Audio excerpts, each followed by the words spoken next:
Some of the more recent winners: Bob Fossbender, Leon Muehlbauer, Ed Smith, Vernon Kennius, Neil Troback, and Dr. Christensen.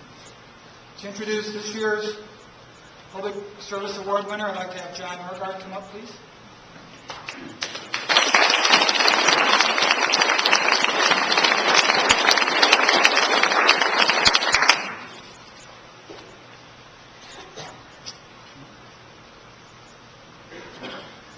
I am John Norgaard, and I am what, how'd you put it, Mike, the lonely past president of Farner-Bocken. And in this season, I'm kind of happy to be lonely. Ron Dean. You'll also be happy to know that Sue limited me to 2 minutes to present this award, so you will be spared what might have been my lame attempt to be funny. I do have the honor of presenting this award to the Daily Times Herald and to our friends, the Wilson family. I called Jim this morning and asked him for a date tonight, but he wisely refused because he's not supposed to come out in the cold. He's feeling good, but the doctor recommends he doesn't come out when it's cold, and I think tonight qualifies for cold. But we're in good hands with Ann and her boys and their staff, and so we will get along without it. I also want to say congratulations, Jim. I'm thinking of your father's son, too.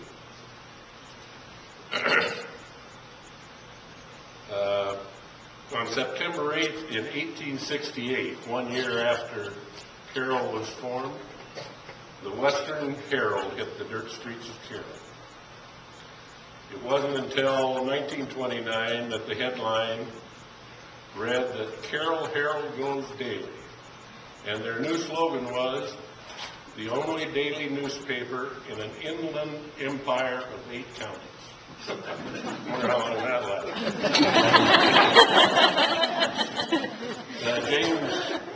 Ann's dad, James W. Wilson, acquired the paper in 1944 and ran it well until his death in 1977. He and his wife Connie and his brother Howard and his wife were great citizens and supporters of Carroll Allen. Jim won the Citizen of the Year, Jim Sr. in a long time ago. And Jim Jr. later joined him in that award, so they're great public servants.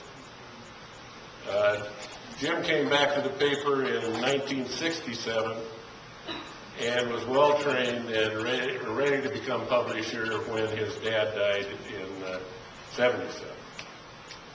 Ann came back to Carroll in 1984 to become the general manager of the paper, and her 2 sons are now with the paper, Doug in the news department and Tom selling advertising. A few names came to mind as I thought about the Daily Times Herald and its importance to our community, and some of those were Wilbur Reitz, fixture for many years, and Howard Branch was here one time. Many of you remember him. Scoop Barton Dale, Dale Grady, Jim Kerwin.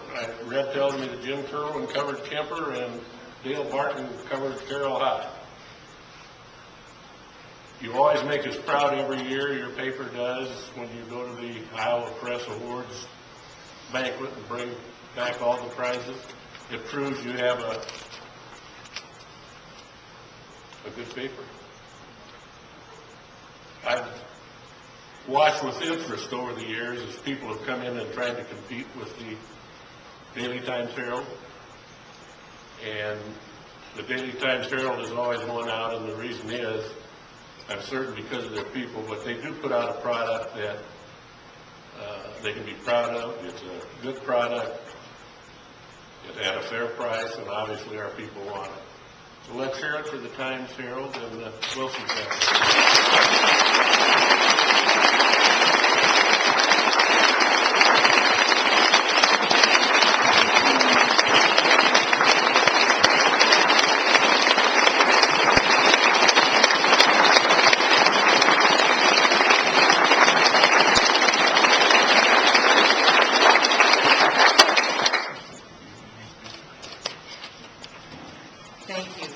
very much.